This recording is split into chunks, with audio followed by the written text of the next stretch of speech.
Hi friends, welcome to mom's kitchen. ఇప్పుడు hotel style పెసరట్టుని ఎలా చేయాలో చూద్దాం.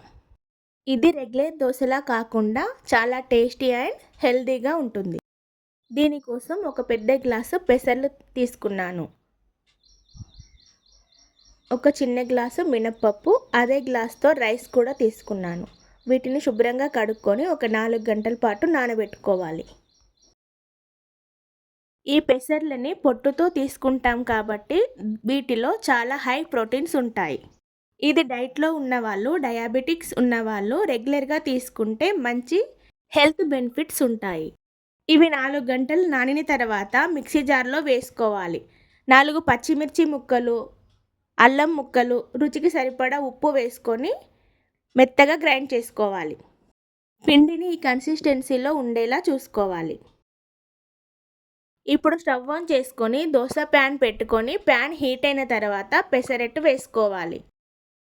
దీనిపైన తురిమిన క్యారెట్, ఉల్లిపాయ, కొద్దిగా కొత్తిమీర వేసుకొని ఆయిల్ కూడా వేసుకుంటూ లో టు మీడియం ఫ్లేమ్లో కాల్చుకోవాలి.